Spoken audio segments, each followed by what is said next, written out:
Just call me Black Jenna Marbles. Here is a message for Jenna on behalf of my family. We forgive you. We appreciate you sending that message, and we will miss you.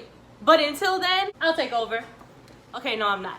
We're gonna get to the real story. We here to talk about Law & Order Special Victims Unit. My name is Hannah Marbles, also known as Alexis, talking about my passion, that is Law & Order Special Victims Unit.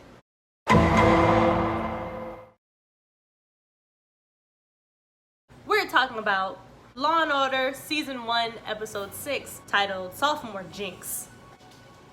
And now I've lost my co-host.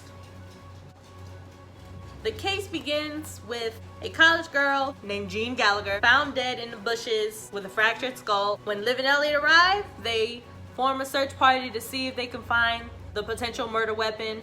They don't, so they just move on. They do discover that Jean's last moments were filled with booze and basketball players, which already doesn't sound good. Jean was last seen at a party. So Cassidy and Munch are sent to investigate the party planners, and the partiers. That's when we meet Riley Kruger, Racist son of a... who points suspicions to Chuck Mosley, another basketball player who was seen arguing with Jean outside the party. While Munch and Cassidy are talking with the basketball players, Liv and Elliot go to the coroner to see what she found from the body. Coroner says whoever raped Jean before she was murdered had a very low sperm count. So that kind of dismisses two healthy college basketball players, the swimmer's work. So now Liv and Elliot are getting insight from Jean's roommate. They soon find out that she started drinking heavily after she was raped 2 months prior. Now detectives need to find out who raped her.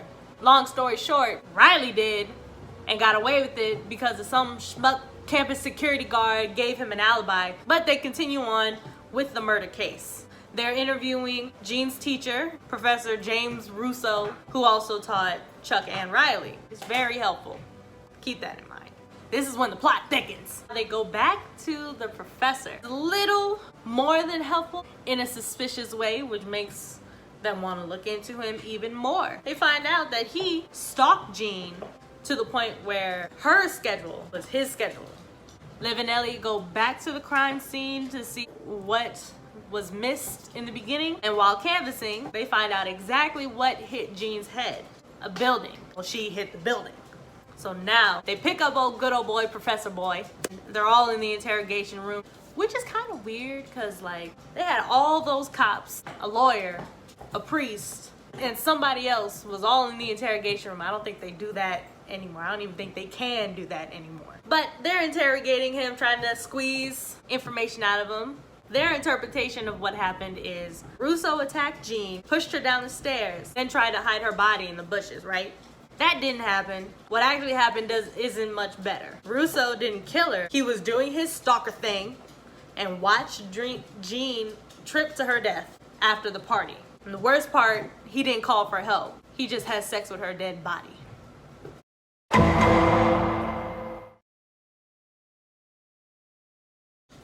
Hope you enjoyed that recap. I didn't. I'm uncomfortable. So really the episode begins with Elliot busting his daughter from trying to sneak in the house. His reaction is so funny to me because it's kind of familiar with my dad. One time I tried to fake read a book, but instead I got sent to my room and I couldn't leave until I read the book. And I didn't though. Random thought. When did they replace Al Sharpton with this guy? But you know what's really bad about this whole situation? Despite all the disgusting, terrible things that were found out throughout this investigation, the one who got it the worst, besides Jean, was Chuck.